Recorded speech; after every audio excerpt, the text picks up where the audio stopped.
Assalamualaikum warahmatullahi wabarakatuh. Kembali lagi bersama saya Putri Pardila dari jurusan Administrasi Pendidikan. Seperti biasa, kita setiap minggu akan membahas satu topik yang berbeda. Masih dalam konteks organisasi.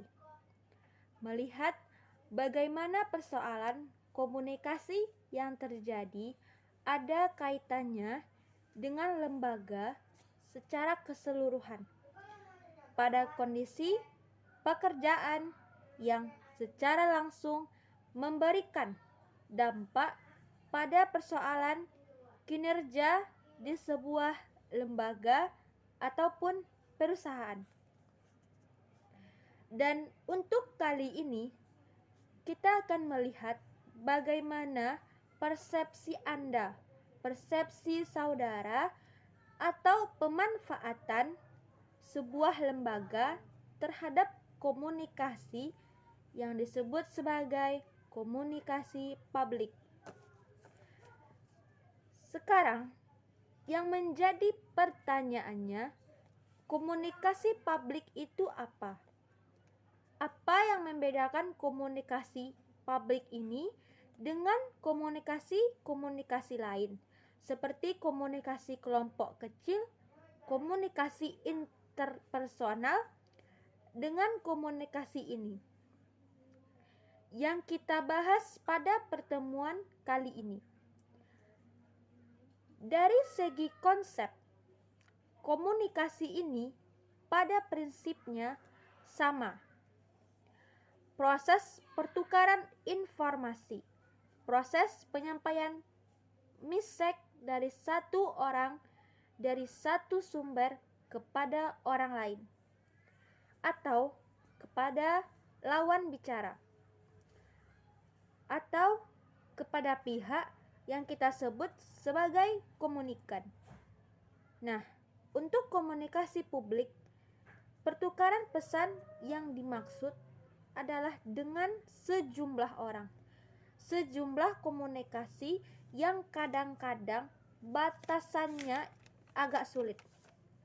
Meski memang tidak seluas komunikasi massa dan sejumlah orang berada dalam sebuah organisasi atau termasuk mereka-mereka di luar organisasi. Ini yang disebut komunikan dari komunikasi publik ini. Sejumlah bisa berarti kalau komunikasi kecil bisa 5-7 orang, maka lebih dari itu bisa kita sebut komunikasi publik. Bisa 10, 20, 50, 100, bahkan beberapa ratus orang, dan juga komunikasi publik bisa dilakukan tatap muka maupun melalui media. Yang jelas, tipe komunikasi publik ini adalah sebagai monologikal, yang karena hanya seorang yang biasanya terlibat dalam mengirim pesan kepada mereka yang kita sebut sebagai publik. Artinya adalah, kenapa monologikal?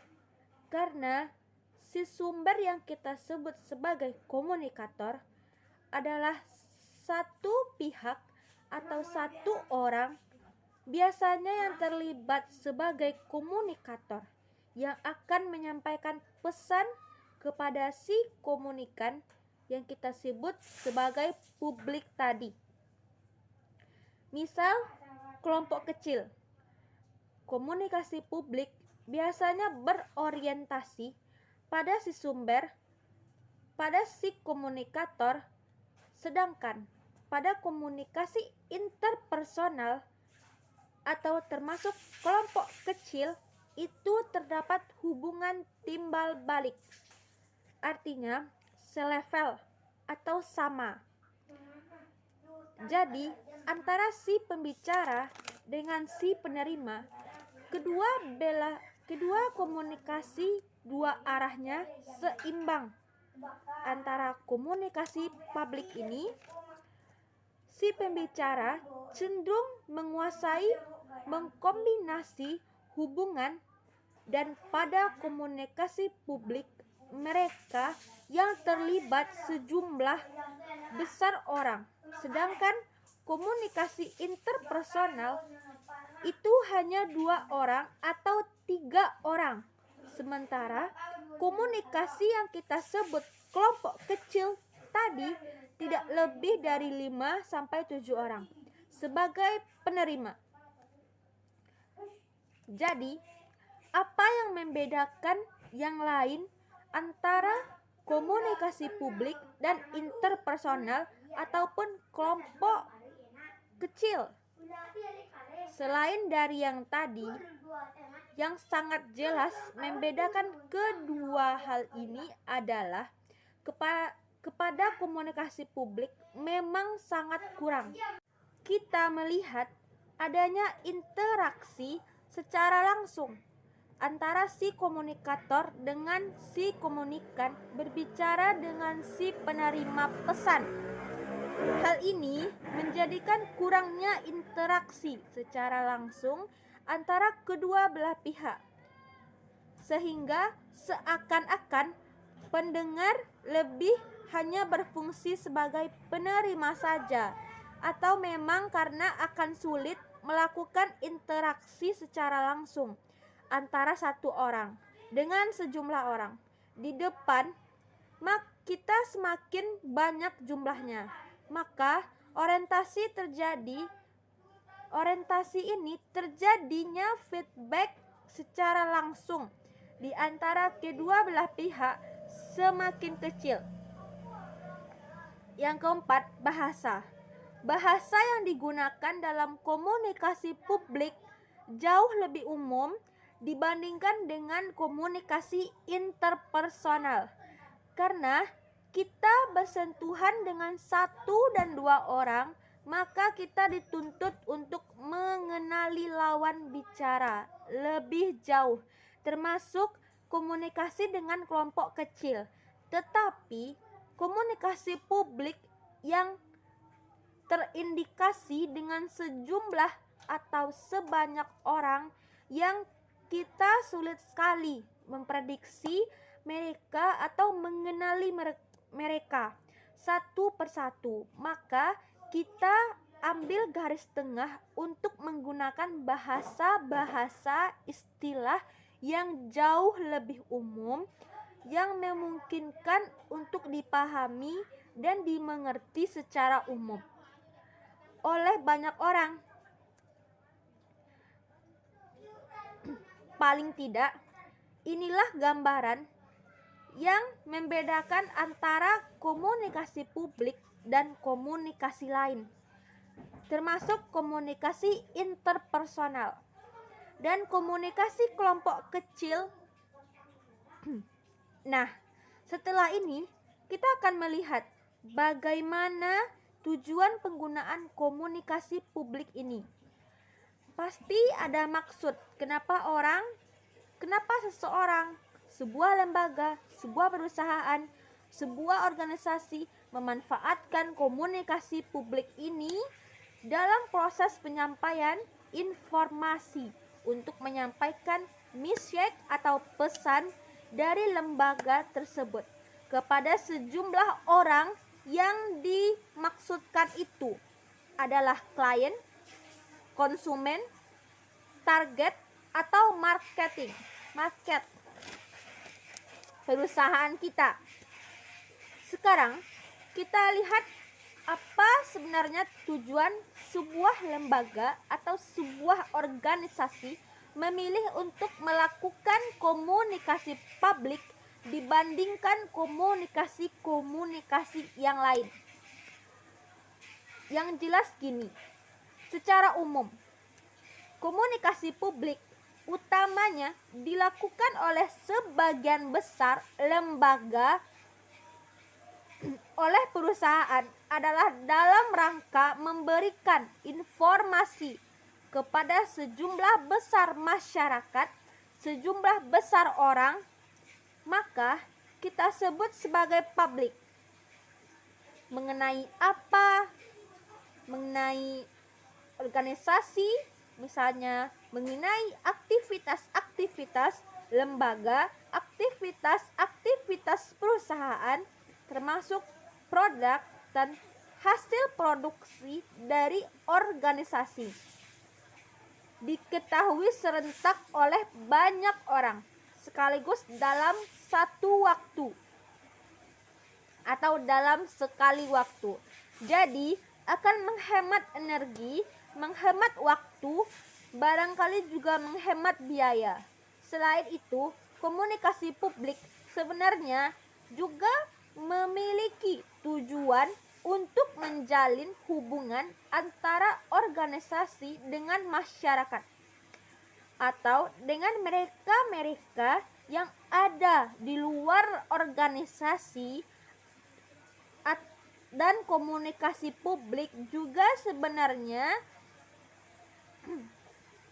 kita coba analisis lebih jauh, itu digunakan untuk memberikan hiburan kepada semua orang yang disinyalir sebagai mereka-mereka yang punya dampak atau memberikan dampak atau terkenai dampak akan hadirnya lembaga atau organisasi kita di tengah-tengah mereka.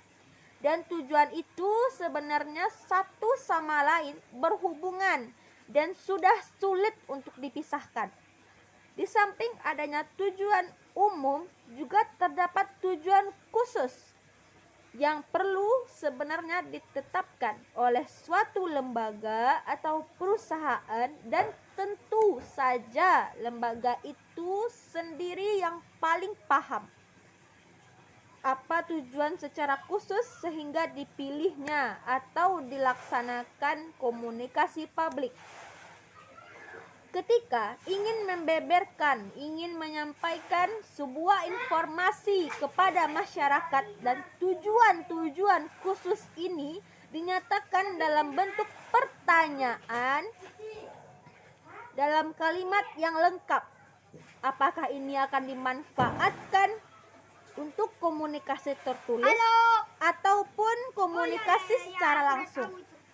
Nah, ini terkait dengan tujuan, kemudian akan munculnya pertanyaan, ada pentingnya nggak sih kenapa komunikasi publik dalam organisasi itu dilaksanakan atau dipilih oleh sebuah lembaga organisasi sebagai sistem terbuka dengan lingkungan luarnya yang mau tidak mau akan terlibat secara langsung, akan punya hubungan suka tidak suka, terutama dengan dengan badan atau lembaga lainnya yang berpengaruh kepada kehidupan organisasi itu sendiri.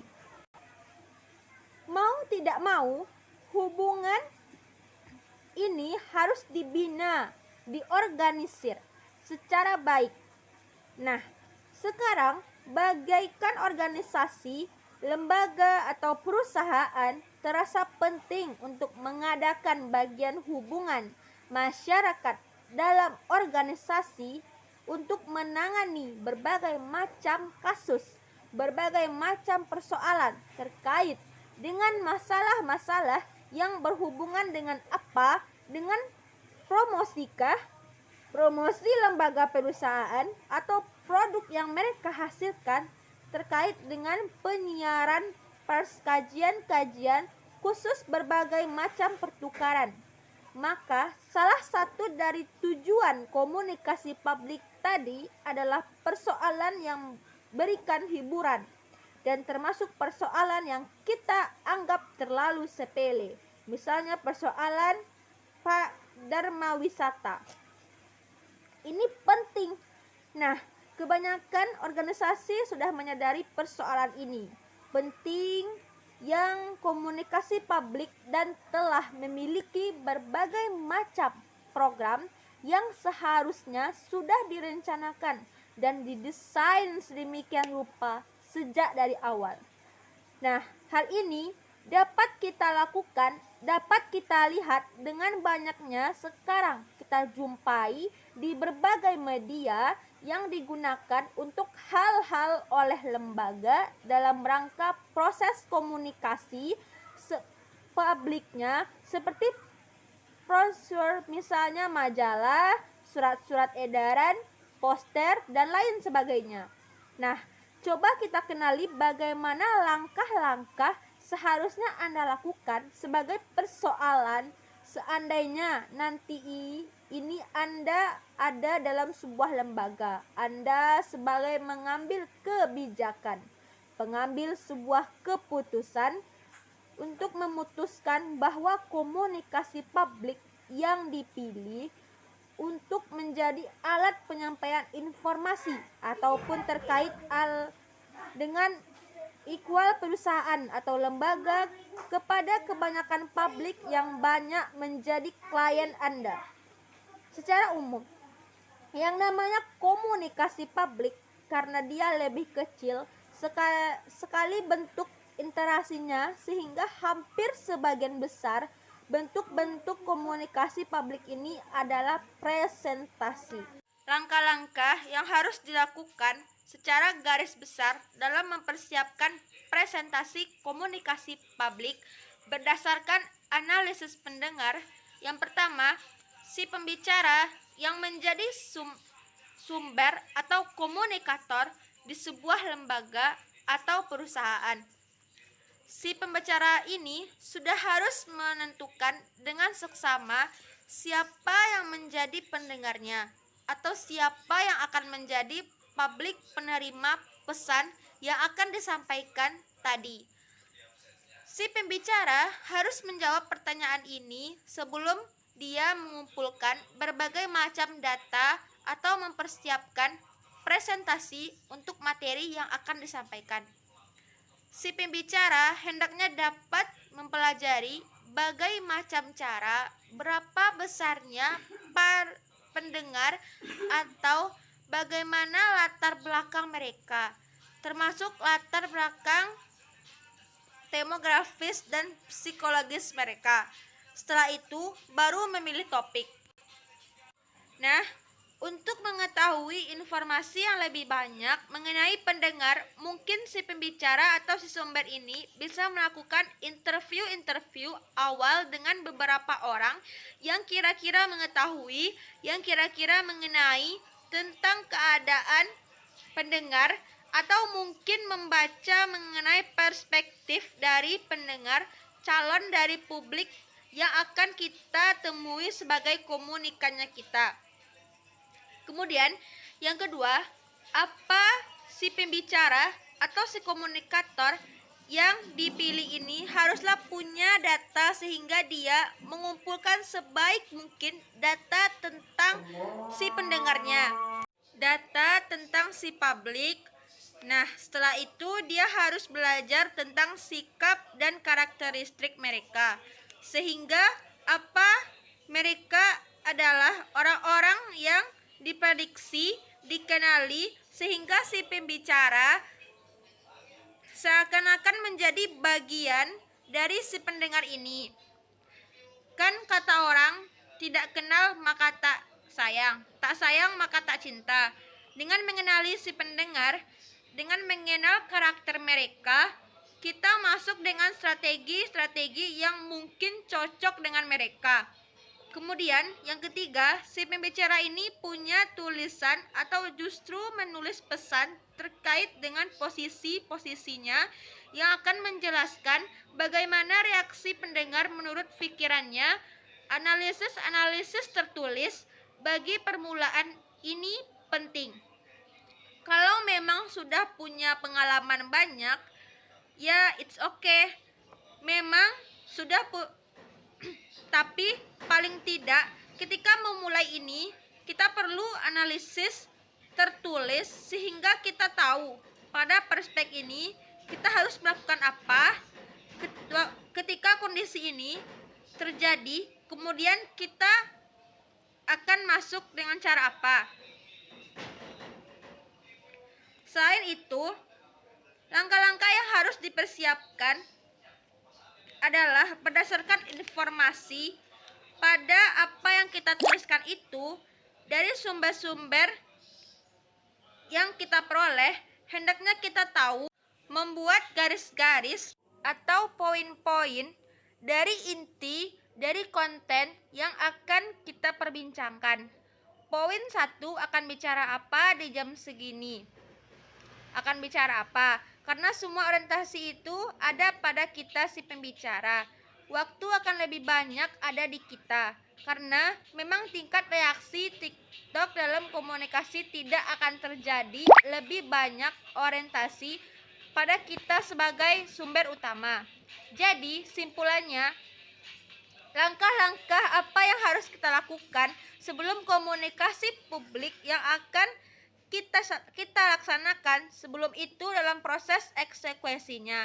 Artinya sama dengan komunikasi-komunikasi yang lain. Yang pertama, kita harus punya produk knowledge yang baik tentang apa yang akan kita sampaikan. Dan semua itu didesain khusus. Nanti saya akan bicara apa di jam berapa. 2.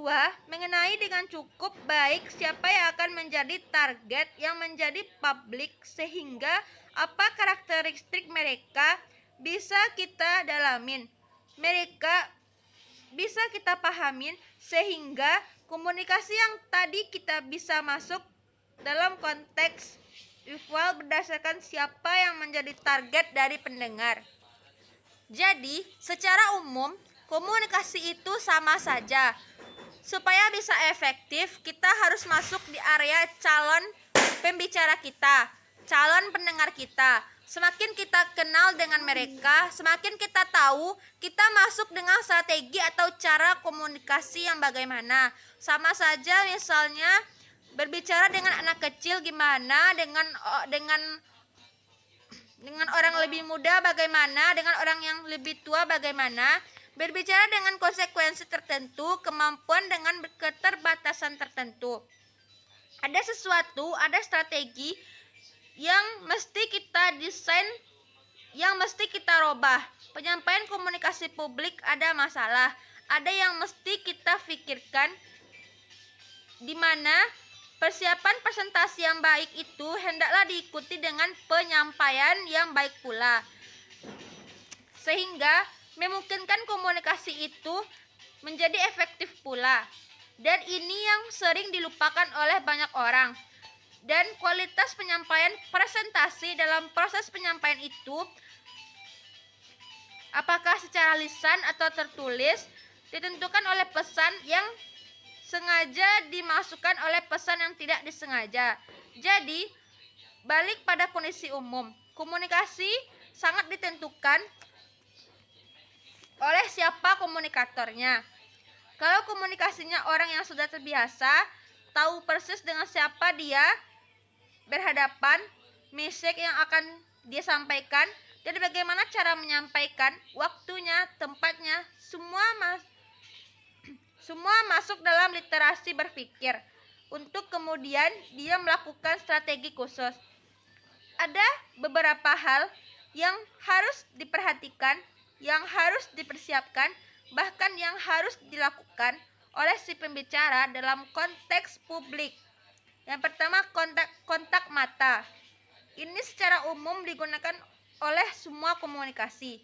Kontak mata ini teknik komunikasi nonverbal yang sangat membantu kita dalam menjelaskan ide kepada pendengar. Kontak mata juga membantu kita bisa tahu pada saat kapan pendengar kita meninggalkan kita. Kita jangan terlalu pede bahwa komunikan selalu meninggalkan kita, karena menurut psikologi, pada dasarnya manusia itu mempunyai keterbatasan untuk bisa fokus pada sesuatu. Pada saat menguap, mengantuk, itu menjadi indikasi kita untuk melakukan sesuatu. Ini yang disebut sebagai manfaat kontak mata, menjaga perhatian audiens. Yang kedua, vokalik. Ini terkait dengan kecepatan nada, irama suara, termasuk penekanan, bagaimana Anda memainkan suara dengan ketepatan suara yang enak untuk didengar. Ini seperti menyanyi. Jangan hanya datar saja dari A sampai Z. 3. Ketepatan. Tuntutan presentasi pada jam-jam kritis itu 2 kali lipat membutuhkan energi dan strategi. Nah, cenderung bagi pemula memikirkan bagaimana presentasi ini berjalan cepat dan selesai tanpa memikirkan audiens kita, apakah mengantuk, apakah lapar, berada dalam situasi mood yang memburuk atau sejenisnya. Untuk bisa sampaikan pesan itu, efektifnya komunikasi sangat tergantung pada pengenalan siapa audiensnya dan pada saat kapan audiensnya itu dilaksanakan.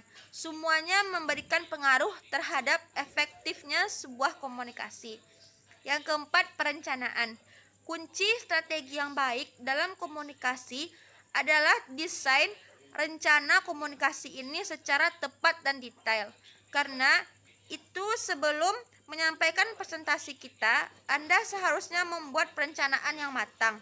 Misalnya membuat topik yang tepat, mendesain siapa pendengarnya, mengenali mereka, bagaimana strategi, mendesain siapa pendengarnya, mengenali mereka, bagaimana strategi yang dilakukan dan waktunya kapan. Dan seharusnya bagaimana eksekusi yang Anda buat pada jam berapa tanya jawab Anda lakukan. Itu harus didesain sedemikian rupa. Kalau bisa Anda buat plan A dan plan B. Agar jika tidak memungkinkan melakukan plan A, maka Anda akan bisa melakukan plan B untuk memperbaiki planning A tersebut. Baiklah, hanya itu yang dapat saya sampaikan. Terima kasih. Assalamualaikum warahmatullahi wabarakatuh.